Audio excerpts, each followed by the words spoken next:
Hi there and welcome to the Call to Cinema. I am Aaron, and tonight we're down in the movie library and we're talking about sales. There are so many sales. Tonight we focus on the Kino Lowbrow sale that's going on, the March Madness sale, and as it comes closer to the end of March, I thought I'd share with you some of my favorite must-have Kino titles and give you my reasoning behind each of the titles that I'm choosing. It's not a flex, but one of them's out of print. That being said, I think you can buy the titles separately on the website itself, just not as a box set. And let's start with that, because Kino has slowly creeped into like being one of the premier box set labels, and nobody's talking about it. We talk about a lot about the arrow and the indicator and stuff, and Kino's been like putting out, like low-key putting out these film noir sets. They've been putting out these sets like focused on like actors, from people like Carol Lombard to just a ton of people out there. Western sets and quality sets with great films, and it's actually some decent special features and some great commentaries. And they've been kind of flying under the radar. Well, here's your chance to kind of fly into that radar and grab some of the releases that are out there. So without any further ado, let's get started. I'm going to start on a very kiddie-friendly one, and that is the Pink Panther releases that have been put out from Kino Lowbrow. Now, there are around 5, I think, in total, but you can buy them all together in one box set. I bought the first 2, and then I realized there's a box set coming, and now I'm probably going to go out and buy the box set, and I'll probably pass these on to my kids or my nieces or something. So this is Pink Panther Volumes 1 and 2. Each of these are really, really good. There's audio commentaries. There's a ton of Pink Panther cartoons here, and they're all remastered. They're done in chronological order from 1964 to 1966 is Volume 1, and 1966 to 1968 is Volume 2, and I do strongly recommend these releases. I did have the first volume here, and you just open it up, and it's got the standard Kino look to it, except for one little difference. So you open it up here, and you see it's the Kino Lowbrow animation with Pink Panther, and you can see that this one here actually has a reversible artwork. And you see it's like a dark one right here, and we can see the light artwork right there. So it is a really cool release. All these actually are really, really good releases. And we sat down one night, me and my better half, and actually watched the entire disc for the first volume. Next up are a couple French detective films that may have slipped under the radar that really shouldn't have, and they're the Magritte films. Now these all star Jean Gabin, and they've put out 2 of them so far. Trust me, when there's more, if they put out more, my better half is definitely going to have them. She's a huge fan of Magritte. We really did like the Ron Atkinson series that was recently done, but Jean Gabin is my better half's favorite Magritte. So here you go. There is right here. I love these cases, by the way. These are really nice, and a different look for they stand apart. And of course, there's Magritte Sets a Trap, which I'm pretty sure is an episode 2 of the Ron Atkinson one, but this is one of the originals. Magritte's been done so many times over the years. There's like a British series, there's like a French series. Next up is one for my friends out there that like the martial arts and the Bruceploitation, because this is, in a way, it is a Bruceploitation film, and that is No Retreat, No Surrender. So we get Kurt McKinney and Jean-Claude Van Damme, although he's highly prominently on it, he is in like a big sequence, in the big ending fight sequence. But it's not a Jean-Claude Van Damme movie. This is a Kurt McKinney movie, and he's trained by I'm not joking, by the ghost of Bruce Lee. Either that, or according to like one of the shots in the film, he may be borderline psychotic, or kind of has delusions. Anyway, so this has 2 cuts of the film, the original theatrical cut and a 94-minute international cut, and it really does make a difference. You definitely get more characterization in the international cut than you do in the theatrical cut. Next up is one that I really enjoy. This is by Hal Ashby, And this is kind of it's in a weird way to say it. This is a masterclass in improvisational acting. Jeff Bridges and Andy Garcia, I think is this one, right? Yeah, Andy Garcia do some incredible, like unusual, strange, almost John Cassavetes-esque type acting with around a snow cone machine that's just happens to be in a guy's trunk in 8 Million Ways to Die. This is the original Matt Scudder film. This is way before Walk Amongst the Tombstones with Liam Neeson. Same character played by Jeff Bridges, just at a different time in his career. And of course, Rosanna Arquette is in this one. It is an amazing cast. Alexander Paul. I definitely recommend you check this one out. It has some unique acting choices, and some people are kind of thrown off by it. Me, it's just the opposite. It really, really, I really like that film.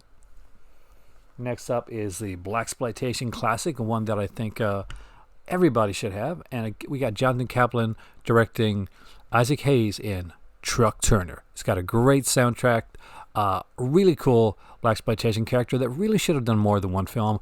I really like Truck Turner. He's very charismatic. Isaac Hayes is charismatic anyway. Rest in peace, man. But he does so good in this. And of course, the late Yaphet Kotto is here as well. And,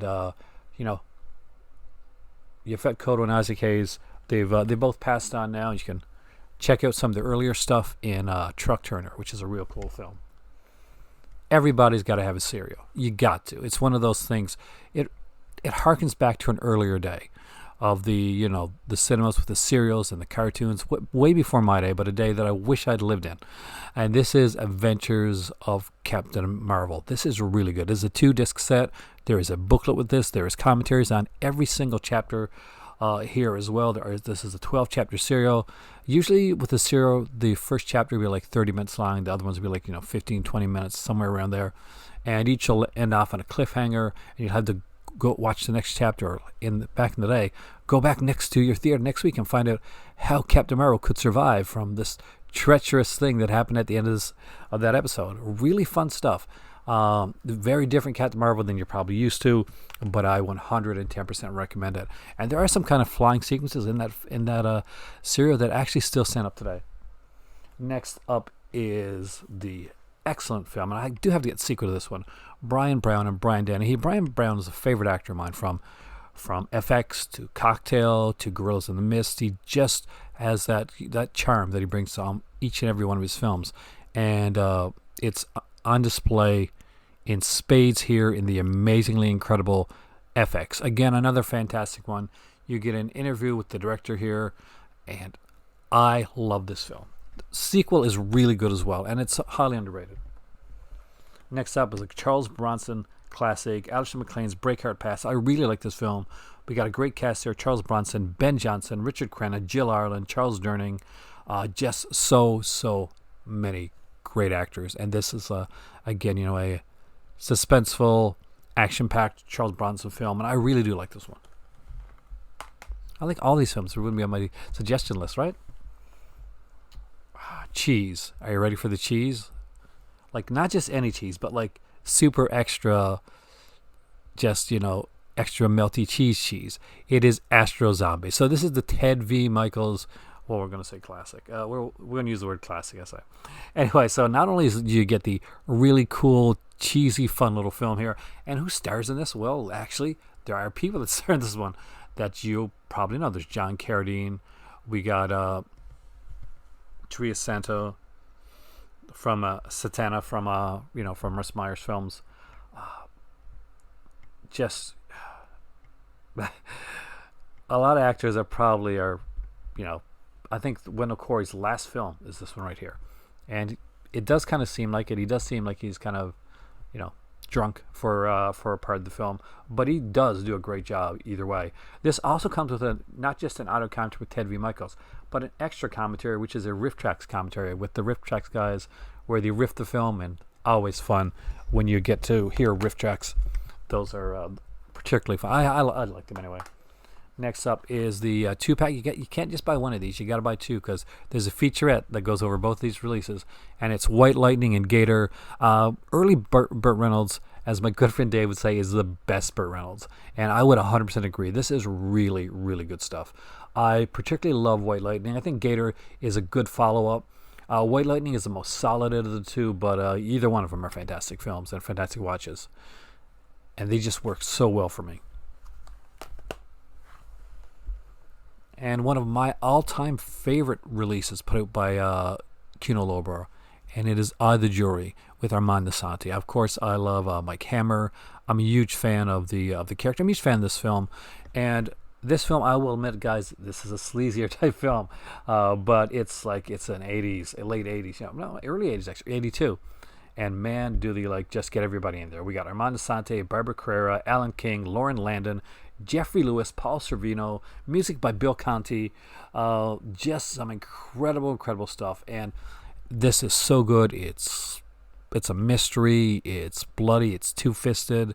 It's Mike Hammer action, and I utterly adore this film, and I watch it so often. Now, one of my favorite things that Kino has been doing is putting out these film noir box sets, along with these. I gotta get one of the Western ones. I gotta get some of the actor-centric ones as well. But this was the very first Blu-ray box set that I ever got from a Kino Lorber, and I think this one is out of print, but you can buy the films on their own. And trust me, these are worth buying. These are really good films. So this is Film Noir: The Dark Side of Cinema, and on here we have Witness the Murder, A Bullet for Joey, Big House USA, Storm Fear, and He Ran All the Way. I'm trying to remember which one here that I go back to the most.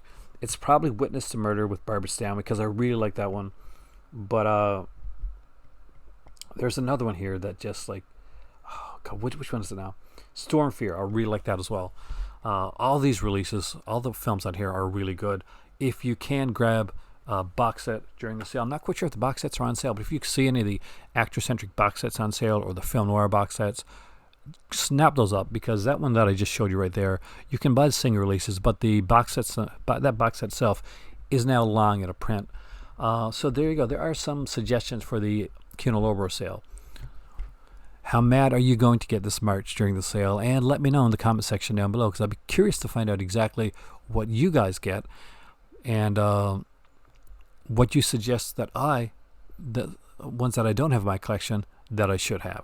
Now you can see a few of them back there. I have some of the Departed Freeling stuff. I've got, of course, there's the Trilogy of Terror.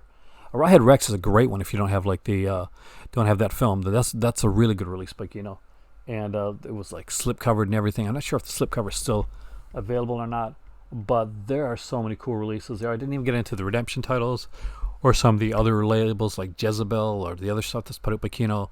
But definitely a lot of stuff to check out, and I will actually see you here soon in the movie library for another video. And do not forget that Saturday I will be doing my In Conversation with Mr. Jamie Blanks from, of course, Urban Legend, Valentine, Storm Warning fame. So make sure you're here to check that out, because it's going to be it should be a really fun little conversation between me and Jamie, and you guys can participate right here on Saturday, and I'll have with the next day or so, I'm going to put up the schedule for it so you guys know exactly when it's going to happen, and you won't miss a second of it. See you soon, but let me know in the comment section down below what Kino's got your eye.